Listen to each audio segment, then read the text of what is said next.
നമസ്കാരം, ഞാൻ ശാലിനി. പ്രധാന വാർത്തകൾ. കോട്ടയം മെഡിക്കൽ കോളേജിൽ കെട്ടിടം തകർന്ന സംഭവം ജില്ലാ കളക്ടർ ജോൺ വി സാമുവൽ സർക്കാരിന് അന്വേഷണ റിപ്പോർട്ട് സമർപ്പിച്ചു.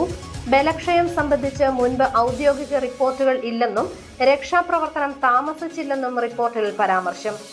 കോട്ടയം ഇല്ലിക്കൽ, തിരുവാർപ്പ്, ഐമനം ഭാഗങ്ങളിൽ നീർനായ ശല്യം രൂക്ഷം. ഇല്ലിക്കലിൽ ഒരാൾക്ക് കടിയേറ്റു. നീർനായയെ ക്ഷുദ്രജീവിയായി പ്രഖ്യാപിക്കണമെന്ന് കർഷക കോൺഗ്രസ്. ഛത്തീസ്ഗഡിൽ അറസ്റ്റിലായ കന്യാസ്ത്രീകൾക്ക് ഐക്യദാർഢ്യം. പൊൻകുന്നം ഹോളി ഫാമിലി ഇടവകയിലെ ഭക്തസംഘടനകൾ റാലി നടത്തി. നൂറുകണക്കിന് വിശ്വാസികൾ പ്രതിഷേധിച്ചു. ജില്ലാ ജൂനിയർ അത്ലറ്റിക്സിന് പാലായിൽ തുടക്കം. 500 കായിക താരങ്ങൾ പങ്കെടുക്കുന്നു. വാർത്തകൾ വിശദമായി. കോട്ടയം മെഡിക്കൽ കോളേജിൽ കെട്ടിടം തകർന്നുണ്ടായ അപകടത്തിൽ ജില്ലാ കളക്ടർ ജോൺ വി സാമുവൽ സർക്കാരിന് അന്വേഷണ റിപ്പോർട്ട് സമർപ്പിച്ചു. കെട്ടിടത്തിന് ബലക്ഷയം സംബന്ധിച്ച് മുൻപ് ഔദ്യോഗിക റിപ്പോർട്ടുകൾ ഇല്ലായിരുന്നുവെന്ന് കളക്ടർ സമർപ്പിച്ച റിപ്പോർട്ടിൽ പറയുന്നു. കോട്ടയം മെഡിക്കൽ കോളേജിൽ ശുചിമുറി കെട്ടിടം തകർന്നുണ്ടായ അപകടത്തിൽ ജില്ലാ കളക്ടർ ജോൺ വി സാമുവൽ സംസ്ഥാന സർക്കാരിന് അന്വേഷണ റിപ്പോർട്ട് സമർപ്പിച്ചു. ആരോഗ്യവകുപ്പ് അഡീഷണൽ ചീഫ് സെക്രട്ടറിക്കാണ് കളക്ടർ റിപ്പോർട്ട് നൽകിയത്. കെട്ടിടത്തിന്റെ ബലക്ഷയം സംബന്ധിച്ച് മുൻപ് ഔദ്യോഗിക റിപ്പോർട്ടുകൾ ഒന്നും ഇല്ലായിരുന്നുവെന്ന് ജോൺ വി സാമുവൽ സമർപ്പിച്ച അന്വേഷണ റിപ്പോർട്ടിൽ പറയുന്നു. സമഗ്ര റിപ്പോർട്ട് ആണ് സമർപ്പിച്ചിരിക്കുന്നത്. തിരുവനന്തപുരത്ത് നേരിട്ടെത്തിയാണ് റിപ്പോർട്ട് നൽകിയത്. എന്നാൽ അപകടത്തിൽ രക്ഷാപ്രവർത്തനം വൈകിയിട്ടില്ലെന്ന് അന്വേഷണ റിപ്പോർട്ടിൽ പറയുന്നു. ഈ മാസം 3-ന് രാവിലെ 10:30-യോടെയാണ് കെട്ടിടം തകർന്നു വീണത്. അപകടത്തിൽ തലയോലപ്പറമ്പ് സ്വദേശിനി ബിന്ദു മരണപ്പെട്ടിരുന്നു. മകളുടെ ശസ്ത്രക്രിയയ്ക്ക് എത്തിയതായിരുന്നു ബിന്ദുവും ഭർത്താവും. അപകടം നടന്ന് 2 മണിക്കൂറിന് ശേഷമാണ് ബിന്ദുവിനെ പുറത്തെടുത്തത്. ബിന്ദുവിന്റെ മരണം വ്യാപകമായ പ്രതിഷേധങ്ങൾക്ക് വഴിവെച്ചിരുന്നു. News bureau, Kottayam. കോട്ടയം ഇല്ലിക്കൽ ഭാഗത്ത് നീർനായ ശല്യം രൂക്ഷമായി. ഈ മാസം തന്നെ 3 പേർക്ക് നീർനായയുടെ കടിയേറ്റു. മീനച്ചിലാറ്റിലും ഇടത്തോടുകളിലും നീർനായയുടെ ശല്യം രൂക്ഷമായി. ജില്ലയിലെ ഇല്ലിക്കൽ, തിരുവാർപ്പ്, ഐമനം, ആർപ്പൂക്കര, താഴത്തങ്ങാടി മേഖലകളിലാണ് നീർനായയുടെ ശല്യം അതിരൂക്ഷമായത്. ഇതോടെ ആറിന്റെ തീരത്ത് താമസിക്കുന്നവർ ഭീതിയോടെ കഴിയുകയാണ്. ഇന്നലെ ഇല്ലിക്കലിൽ കുളിക്കാനിറങ്ങിയ മധ്യവയസ്കനെ നീർനായ കടിച്ചിരുന്നു. ആറുകളുടെയും കായലുകളുടെയും സമീപം താമസിക്കുന്നവർ വെള്ളത്തിലിറങ്ങാൻ ഭയപ്പെടുകയാണ്. തുണിയലക്കാനും കുളിക്കാനുമൊക്കെ വെള്ളത്തിലിറങ്ങാൻ ഭയപ്പെടുകയാണ് പ്രദേശവാസികൾ. അറവുശാല മാലിന്യങ്ങൾ ആറുകളിലേക്ക് തള്ളുന്നു വ്യാപകമായതോടെയാണ് നീർനായയുടെ ശല്യം രൂക്ഷമായതെന്ന് പ്രദേശവാസികൾ പറയുന്നു. മീൻ വളർത്തൽ കർഷകരും ഇവയുടെ ശല്യം കൊണ്ട് പൊറുതിമുട്ടി. നീർനായയെ ക്ഷുദ്രജീവിയായി പ്രഖ്യാപിക്കണമെന്ന് കർഷക കോൺഗ്രസ് ജില്ലാ ജനറൽ സെക്രട്ടറി എബി ഐപ്പ് പറയുന്നു. ആറുകളുടെയും കായലുകളുടെയും ഉൾപ്രദേശങ്ങൾ വലിയ തോതിൽ പുല്ലും അതുപോലെ തന്നെ കാടും പിടിച്ചു കിടക്കുന്നു. ഇത്തരം സ്ഥലങ്ങളിലാണ് നീർനായ്ക്കൾ കൂടുതലായി വസിക്കുകയും അവിടെ നിന്ന് പെരുകിക്കൊണ്ട് വലിയ തോതിൽ ഇന്ന് ഈ പറയുന്ന ഈ ആറുകളുടെയും കായലുകളുടെയും സമീപം താമസിക്കുന്നവരുടെ നിത്യജീവിതത്തിന് ഒരു വലിയ ഭീഷണിയായി ഇത് മാറിയിരിക്കുകയാണ്. എന്നാലും ഈ പറയുന്ന വനം വകുപ്പിന്റെ ചില തെറ്റായ നടപടികൾ ഇപ്പോഴും ഇവയുടെ എണ്ണം കൃത്യമായി നിർണ്ണയിക്കുന്നതിനുള്ള നടപടികളൊന്നും കാര്യക്ഷമമായി എടുക്കുന്നതിന് വനം വകുപ്പ് തയ്യാറായിട്ടില്ല. വളരെ ഗുരുതരമായ വിഷയത്തിൽ തദ്ദേശ സ്വയംഭരണ സ്ഥാപനങ്ങൾ, സർക്കാരും ഉൾപ്പെടെ ഇടപെട്ടുകൊണ്ട് ഇവിടുത്തെ ഈ പറയുന്ന നീർനായ ശല്യം അനുദിനം വർദ്ധിച്ചു വരുന്ന സാഹചര്യത്തിൽ നീർനായയെ ക്ഷുദ്രജീവിയായി പ്രഖ്യാപിച്ചുകൊണ്ട് ഇതിന്റെ ശല്യത്തിൽ നിന്നും കർഷകരെ സംരക്ഷിക്കാൻ ആവശ്യമായ നടപടികൾ അടിയന്തരമായി സ്വീകരിക്കണം. News bureau, Kottayam. ഛത്തീസ്ഗഡിൽ മലയാളി കന്യാസ്ത്രീകളെ അറസ്റ്റ് ചെയ്ത സംഭവത്തിൽ പ്രതിഷേധിച്ചും കന്യാസ്ത്രീകൾക്ക് ഐക്യദാർഢ്യം പ്രഖ്യാപിച്ചും പൊൻകുന്നം ഹോളി ഫാമിലി ഇടവകയിലെ ഭക്തസംഘടനകൾ റാലി നടത്തി. ടൗൺ ചുറ്റി നടന്ന റാലിയിൽ നൂറുകണക്കിന് വിശ്വാസികൾ പങ്കെടുത്തു. ഛത്തീസ്ഗഡിൽ മലയാളി കന്യാസ്ത്രീകളെ അറസ്റ്റ് ചെയ്ത് ജയിലിലടച്ച സംഭവത്തിൽ പൊൻകുന്നം ഹോളി ഫാമിലി ഇടവകയിലെ ഭക്തസംഘടനകൾ പ്രതിഷേധിച്ചു. കന്യാസ്ത്രീകൾക്ക് ഐക്യദാർഢ്യവുമായി റാലി നടത്തി. പള്ളിയങ്കണത്തിൽ നിന്നും ആരംഭിച്ച റാലി ടൗൺ ചുറ്റി കുരിശുപള്ളി ജംഗ്ഷനിൽ സമാപിച്ചു. സന്യസ്തർ, വിശ്വാസികൾ എന്നിവർ ഉൾപ്പെടെ നൂറുകണക്കിന് ആളുകൾ റാലിയിൽ പങ്കുചേർന്നു. ന്യൂനപക്ഷ പീഡനം അവസാനിപ്പിക്കുക, വർഗീയത അവസാനിപ്പിക്കുക തുടങ്ങിയ ആവശ്യങ്ങൾ ഉന്നയിച്ച പ്ലക്കാർഡുകളുമേന്തിയായിരുന്നു റാലി. കന്യാസ്ത്രീകൾ നേരിട്ട നീതി നിഷേധം, ഭാരതത്തിലെ ന്യൂനപക്ഷങ്ങൾക്ക് സഞ്ചരിക്കുവാനും അഭിപ്രായ സ്വാതന്ത്ര്യത്തിനുമുള്ള അവകാശ നിഷേധമാണെന്നും ഭക്തസംഘടനകളുടെ പ്രതിഷേധ പ്രമേയത്തിൽ പറയുന്നു. News bureau, Ponkunnam. കോട്ടയം ജില്ലാ ജൂനിയർ അത്ലറ്റിക്സിന് പാലായിൽ തുടക്കം. 2 ദിവസങ്ങളിലായി നടക്കുന്ന മത്സരങ്ങളിൽ 500 കായിക താരങ്ങൾ പങ്കെടുക്കും. 68ാമത് കോട്ടയം ജില്ലാ ജൂനിയർ അത്ലറ്റിക് മത്സരങ്ങൾ പാലാ മുനിസിപ്പൽ സ്റ്റേഡിയത്തിൽ ആരംഭിച്ചു. കോട്ടയം ജില്ലയിലെ വിവിധ വിദ്യാഭ്യാസ സ്ഥാപനങ്ങൾ, സ്കൂൾ, കോളേജ്, ക്ലബ്ബുകൾ എന്നിവിടങ്ങളിൽ നിന്നായി 500 കായിക താരങ്ങൾ മത്സരത്തിൽ പങ്കെടുക്കുന്നു. 14 വയസ്സിൽ താഴെ, 16 വയസ്സിൽ താഴെ, 18 വയസ്സിൽ താഴെ, 20 വയസ്സിൽ താഴെ ആൺകുട്ടികളും പെൺകുട്ടികളുമാണ് ചാമ്പ്യൻഷിപ്പിൽ പങ്കെടുക്കുന്നത്. രാവിലെ നടന്ന വാക്കിംഗ് മത്സരത്തോടെയാണ് തുടക്കമായത്. Pala municipal chairman Thomas Peter മത്സരങ്ങൾ ഉദ്ഘാടനം ചെയ്തു. നമ്മുടെ ഹെൽത്ത്, നമ്മുടെ ആരോഗ്യം നമുക്ക് സംരക്ഷിക്കുന്ന കാര്യത്തിൽ ഇന്ന് നമുക്കറിയാം ഒരുപാട് കുട്ടികൾ, യുവാക്കളും കുട്ടികളും ഒക്കെ മയക്കുമരുന്നിലേക്ക് വഴുതി വീണുകൊണ്ടിരിക്കുന്ന ഒരു കാലഘട്ടമാണ്. എന്നാൽ അവർ ഈ സ്പോർട്സിൽ കോൺസെൻട്രേറ്റ് ചെയ്ത് സ്പോർട്സിൽ പ്രാക്ടീസ് ചെയ്താൽ അവരിതിൽ നിന്നെല്ലാം മാറി സ്വന്തം ശരീരത്തെ സ്നേഹിക്കുവാൻ ആരംഭിക്കും. അങ്ങനെ തൻ്റെ ശരീരത്തെ സ്നേഹിക്കുന്നതോടൊപ്പം തന്നെ വളരെയേറെ സ്പോർട്സ് രംഗത്ത് ഉന്നത രീതിയിലേക്ക് വളർന്നു വരുവാൻ അവർക്ക് സാധിക്കും എന്ന കാര്യത്തിൽ യാതൊരു സംശയവുമില്ല. മുനിസിപ്പൽ കൗൺസിലർമാരായ Biji Jojo, Saviyo Kavukattu, Josin Bino, V C. Prince, Ando Jose Padinjarekkara, Jose J Cheeramkuzhi, Alphonsa college principal doctor sister Minimol Mathew, Kottayam ജില്ലാ സ്പോർട്സ് കൗൺസിൽ സെക്രട്ടറി മായാദേവി തുടങ്ങിയവർ പങ്കെടുത്തു. Olympian K J. മനോജ് ലാൽ മുഖ്യാതിഥിയായിരുന്നു. News bureau, Pala. Construction workers federation Kottayam ജില്ലാ കമ്മിറ്റി യാചക സമരം നടത്തി. വെൽഫെയർ ബോർഡുകൾ അനാഥമായതായി സമരം ഉദ്ഘാടനം ചെയ്ത് ദേശീയ vice president advocate B Rajasekharan പറഞ്ഞു. വിവിധ ആവശ്യങ്ങൾ ഉന്നയിച്ച് കൺസ്ട്രക്ഷൻ വർക്കേഴ്സ് ഫെഡറേഷൻ കോട്ടയം ജില്ലാ കമ്മിറ്റി നിർമ്മാണ തൊഴിലാളി ക്ഷേമനിധി ബോർഡ് ജില്ലാ ഓഫീസിന് മുൻപിൽ യാചനാ സമരം നടത്തി. ഇടത് സർക്കാരിന്റെ ഭരണത്തിൻ കീഴിൽ കേരളത്തിലെ 18 ക്ഷേമനിധി ബോർഡുകളും അനാഥമായെന്ന് സമരം ഉദ്ഘാടനം ചെയ്ത് UTUC ദേശീയ vice president advocate B Rajasekharan പറഞ്ഞു. കേരളത്തിലെ തൊഴിലാളികൾ ബോർഡിൽ അംശാദായത്തിൽ നിന്നടച്ച തുകയുടെ 70% സർക്കാർ കടമെടുത്ത് ചെലവഴിച്ചു. RSP നേതാക്കൾ തൊഴിൽ മന്ത്രിമാരായപ്പോഴാണ് കേരളത്തിൽ ക്ഷേമനിധി ബോർഡുകൾക്ക് പുനർജീവൻ നൽകിയതും അവയുടെ പ്രവർത്തനം സജീവമാക്കിയതും. ഈ ബോർഡുകളിൽ ഭരണക്കാരുടെ സ്ഥാപിത താൽപര്യക്കാരെ താൽക്കാലിക ജീവനക്കാരായി നിയമിക്കുകയും അവരെ സ്ഥിരപ്പെടുത്താനുള്ള ഗൂഢനീക്കങ്ങളാണ് ഭരണത്തിന്റെ അവസാന ഘട്ടത്തിൽ നടക്കുന്നതെന്നും അഡ്വക്കേറ്റ് ബി രാജശേഖരൻ പറഞ്ഞു.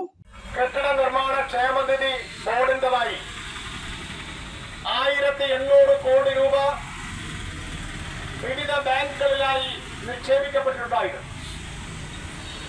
2016 ശേഷം പിണറായിയുടെ സർക്കാർ 9 വർഷം പിന്നിടുമ്പോൾ ഉമ്മൻചാണ്ടി ഗവൺമെന്റ് നിക്ഷേപിച്ചിരുന്ന 1800 കോടി രൂപ പൂർണ്ണമായി ഇല്ലാതായി എന്ന് മാത്രമല്ല, തൊഴിലാളികളുടെ ആനുകൂല്യങ്ങളൊന്നും തന്നെ കൊടുക്കാൻ കഴിയുന്ന യാതൊരു സാഹചര്യവും ഈ ക്ഷേമനിധി ബോർഡിൽ ഇല്ല എന്ന് പറയുമ്പോൾ അതെങ്ങനെ സംഭവിച്ചു എന്നുള്ളതിനെ സംബന്ധിച്ച് തീർച്ചയായും വരും നാളുകളിൽ ഈ സമൂഹം നിർബന്ധമായി ചർച്ച ചെയ്യപ്പെടും. RSP ജില്ലാ സെക്രട്ടറി TC അരുൺ അധ്യക്ഷത വഹിച്ചു. Stephen Jacob, NC Rajan, CG Vijayakumar, TK Vinod, Sunnichan Athirampuzha, Ansari, TA Philip, TT Kuriakose തുടങ്ങിയവർ പ്രസംഗിച്ചു. News bureau, Kottayam. കോട്ടയം ജില്ലാ എംപ്ലോയ്മെന്റ് എക്സ്ചേഞ്ചും എംപ്ലോയബിലിറ്റി സെന്ററും പാലാ അൽഫോൻസ കോളേജിന്റെ സഹകരണത്തോടെ ഓഗസ്റ്റ് 2-ന് പ്രയുക്തി 2025 എന്ന പേരിൽ തൊഴിൽമേള നടത്തുന്നു.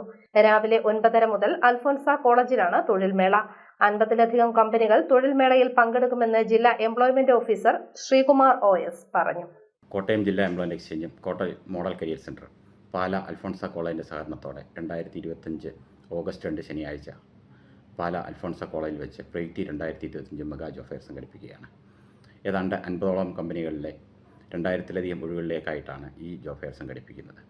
SSLC, +2, degree, diploma, BTech, MCA, MBA തുടങ്ങി വിവിധ യോഗ്യതകളുള്ള ഉദ്യോഗാർത്ഥികൾക്ക് ഈ തൊഴിൽമേളയിൽ തൊഴിലവസരങ്ങൾ ലഭ്യമാണ്. ഹോസ്പിറ്റാലിറ്റി, IT തുടങ്ങിയ വിവിധ മേഖലകളിൽ നിന്നുള്ള ധാരാളം കമ്പനികൾ ഈ തൊഴിൽമേളയിൽ പങ്കെടുക്കുന്നുണ്ട്. തികച്ചും സൗജന്യമായി നടത്തുന്ന ഈ തൊഴിൽമേളയിൽ പങ്കെടുത്ത് ഉദ്യോഗാർത്ഥികൾ തങ്ങൾക്ക് അനുയോജ്യമായ ഒരു തൊഴിൽ കണ്ടെത്തണമെന്ന് ജില്ലാ എംപ്ലോയ്മെന്റ് എക്സ്ചേഞ്ചിൻ്റെ പേരിൽ അഭ്യർത്ഥിക്കുകയാണ്.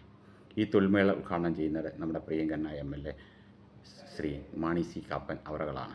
വിവിധ ആവശ്യങ്ങൾ ഉന്നയിച്ച് കേരള ഗസറ്റഡ് ഓഫീസേഴ്സ് അസോസിയേഷൻ മേഖലാ മാർച്ചും ധർണയും നടത്തി. കോട്ടയം, പാലാ എന്നിവിടങ്ങളിൽ നടന്ന മാർച്ചിൽ നിരവധി പേർ പങ്കെടുത്തു. കേരള ബദൽ സംരക്ഷിക്കുക, കേന്ദ്ര സർക്കാരിന്റെ ജനവിരുദ്ധ തൊഴിലാളി വിരുദ്ധ നയങ്ങൾക്കെതിരെ പോരാടുക, തൊഴിലാളി വിരുദ്ധ ലേബർ കോഡുകൾ പിൻവലിക്കുക, PFRDA നിയമം പിൻവലിക്കുക, എല്ലാ ജീവനക്കാർക്കും OPS പുനഃസ്ഥാപിക്കുക, വർഗീയതയും ഭീകരവാദത്തെയും യുദ്ധഭീകരതയും ചേർക്കുക തുടങ്ങിയ ആവശ്യങ്ങൾ ഉന്നയിച്ചാണ് കേരള ഗസറ്റഡ് ഓഫീസേഴ്സ് അസോസിയേഷൻ മേഖലാ മാർച്ചും ധർണയും സംഘടിപ്പിച്ചത്. കോട്ടയം ജനറൽ ആശുപത്രിക്ക് സമീപത്തു നിന്നും കളക്ടറേറ്റിലേക്കായിരുന്നു കോട്ടയം മേഖലാ മാർച്ച്. തുടർന്ന് കളക്ടറേറ്റിന് മുന്നിൽ നടന്ന ധർണ KGOA സംസ്ഥാന സെക്രട്ടറി MN ശരത്ചന്ദ്രലാൽ ഉദ്ഘാടനം ചെയ്തു. ജൂലൈ മാസം 9 നമുക്കൊരു അവധി ദിനമായിരുന്നു അല്ലേ? കേരളത്തിലെങ്കിലും നമുക്കൊരു അവധി ദിനമല്ലേ? കേരളത്തിൽ അവധി ദിനമാണ്. കാരണം വർഗബോധമുള്ള നാം ജീവിക്കുന്ന സമൂഹത്തോടുള്ള പ്രതിബദ്ധത, നാം തൊഴിലെടുക്കുന്ന ജീവിത സാഹചര്യങ്ങളോടുള്ള ഐക്യപ്പെടൽ, അതിൻ്റെ രാഷ്ട്രീയം, ഇവ കൃത്യമായി ബോധ്യപ്പെടുന്ന ജനങ്ങളെന്ന നിലയിൽ കേരളത്തിന് അങ്ങനൊരു പ്രത്യേകതയുണ്ട്. ഓരോ പണിമുടക്കുകളും അത് തൊഴിലാളി വർഗം ആഹ്വാനം ചെയ്യുന്ന പണിമുടക്കാണെങ്കിൽ നമ്മൾ അവധി ദിനങ്ങളായാണ് സാധാരണഗതിയിൽ നമ്മൾ ആചരിച്ചു പോരുന്നതെങ്കിൽ അതിൽ നിന്ന് വിഭിന്നമായിക്കൊണ്ട് ഓരോ സമര കേന്ദ്രങ്ങളിലേക്കും നമ്മുടെ സമരഭടന്മാർ, പോരാളികൾ പരമാവധി എത്തിക്കൊണ്ട് തുടർന്ന് പോരുന്ന പ്രചരണ പ്രവർത്തനത്തിന്റെ പരിസമാപ്തി എന്നുള്ള രീതിയിൽ നമ്മൾ ആ സമര കേന്ദ്രങ്ങളിലേക്ക് മുൻകാലങ്ങളിൽ നിന്ന് വിഭിന്നമായി ഒഴുകിയെത്തുന്ന സാഹചര്യമുണ്ടായി. സംസ്ഥാന കമ്മിറ്റി അംഗം ഡോക്ടർ ഷേർലി ദിവനി അധ്യക്ഷയായി. ജില്ലാ സെക്രട്ടറി TS അജിമോൻ, FSCTO ജില്ലാ സെക്രട്ടറി KR അനിൽകുമാർ, ജില്ലാ ട്രഷറർ ഡോക്ടർ N ജിനേഷ് എന്നിവർ പ്രസംഗിച്ചു. പാലാ മേഖലാ march Pala KM Mani memorial taluk ആശുപത്രിക്ക് സമീപത്ത് നിന്നും ആരംഭിച്ച് Pala mini civil station sub treasury ഓഫീസിന് മുന്നിൽ സമാപിച്ചു. News bureau, Kottayam. ഛത്തീസ്ഗഡിൽ കന്യാസ്ത്രീകളുടെ അറസ്റ്റ് നിയമവിരുദ്ധമെന്ന് Mani C Kappan MLA. Kerala democratic party പാലായിൽ നടത്തിയ പ്രതിഷേധം ഉദ്ഘാടനം ചെയ്യുകയായിരുന്നു MLA. കന്യാസ്ത്രീകളെ നിയമവിരുദ്ധമായി ഛത്തീസ്ഗഡ് പോലീസ് അറസ്റ്റ് ചെയ്തതിൽ പ്രതിഷേധിച്ച് കേരള ഡെമോക്രാറ്റിക് പാർട്ടി പാലായിൽ നടത്തിയ പ്രതിഷേധ സമ്മേളനം മാണി സി കാപ്പൻ MLA ഉദ്ഘാടനം ചെയ്തു. പോലീസ് കസ്റ്റഡിയിലെടുത്ത് തടവിലാക്കിയ സംഭവത്തിൽ ശക്തമായ പ്രതിഷേധം രേഖപ്പെടുത്തുന്നതായി മാണി സി കാപ്പൻ MLA അറിയിച്ചു. ക്രിസ്ത്യൻ മിഷണറി കന്യാസ്ത്രീകളെ എത്രയും വേഗം വിട്ടയച്ച് ഉത്തരവാദികൾ സമൂഹത്തോട് മാപ്പ് പറയണമെന്ന് മാണി സി കാപ്പൻ ആവശ്യപ്പെട്ടു. ഇവരെ നിരുപാധികം ഈ കന്യാസ്ത്രീകളെ കേസിൽ നിന്നും ഒഴിവാക്കി വിടണം എന്നുള്ളതാണ് എൻ്റെ അഭിപ്രായം. അത് സാധിക്കണം. അതോടൊപ്പം ഇന്നലെ ഒരു സ്ത്രീ, അവർ നിരവധി കേസുകൾ പ്രതിയാണ്, ജാമ്യമില്ലാത്ത വാറന്റുമായിട്ട് നിൽക്കുന്ന ഒരു സ്ത്രീ, അവരൊക്കെ പുരോഹിതനെ തല്ലുന്ന കളി ചാനലുകളിൽ കൂടെ കണ്ടു. ക്രൂരതയാണ്. ഈ ക്രൂരതയ്ക്ക് കൂട്ടുനിൽക്കാൻ പറ്റില്ല. ശക്തമായ സമര പരിപാടികളുമായി ഞങ്ങൾ മുമ്പോട്ട് പോകും എന്ന് പറയാൻ ആഗ്രഹിക്കുന്നു. കേരള ഡെമോക്രാറ്റിക് പാർട്ടി ജില്ലാ പ്രസിഡന്റ് നിബു എബ്രഹാം അധ്യക്ഷത വഹിച്ച യോഗത്തിൽ general secretary Saju M Philip, MB Krishnan Nair, councillor Jimmy Joseph, Thankachan Mulankunnam, Jyothilakshmi, Tom Nallanirappil, Thomachan Kappil, Roy Nadukani, Sibi Azhakanparambil തുടങ്ങിയവർ പങ്കെടുത്തു. News bureau, Pala. പ്രധാന വാർത്തകൾ ഒരിക്കൽ കൂടി. കോട്ടയം മെഡിക്കൽ കോളേജിൽ കെട്ടിടം തകർന്ന സംഭവം ജില്ലാ കളക്ടർ ജോൺ വി സാമുവൽ സർക്കാരിന് അന്വേഷണ റിപ്പോർട്ട് സമർപ്പിച്ചു. ബലക്ഷയം സംബന്ധിച്ച് മുൻപ് ഔദ്യോഗിക റിപ്പോർട്ടുകൾ ഇല്ലെന്നും രക്ഷാപ്രവർത്തനം താമസിച്ചില്ലെന്നും റിപ്പോർട്ടിൽ പരാമർശം. കോട്ടയം ഇല്ലിക്കൽ, തിരുവാർപ്പ്, ഐമനം ഭാഗങ്ങളിൽ നീർനായ ശല്യം രൂക്ഷം. ഇല്ലിക്കലിൽ ഒരാൾക്ക് കടിയേറ്റു. നീർനായയെ ക്ഷുദ്രജീവിയായി പ്രഖ്യാപിക്കണമെന്ന് കർഷക കോൺഗ്രസ്. ഛത്തീസ്ഗഡിൽ അറസ്റ്റിലായ കന്യാസ്ത്രീകൾക്ക് ഐക്യദാർഢ്യം. പൊൻകുന്നം ഹോളി ഫാമിലി ഇടവകയിലെ ഭക്തസംഘടനകൾ റാലി നടത്തി. നൂറുകണക്കിന് വിശ്വാസികൾ പ്രതിഷേധിച്ചു. ജില്ലാ ജൂനിയർ അത്ലറ്റിക്സിന് പാലായിൽ തുടക്കം. 500 കായിക താരങ്ങൾ പങ്കെടുക്കുന്നു. ഈ ബുള്ളറ്റിൻ പൂർണ്ണമാകുന്നു. നമസ്കാരം.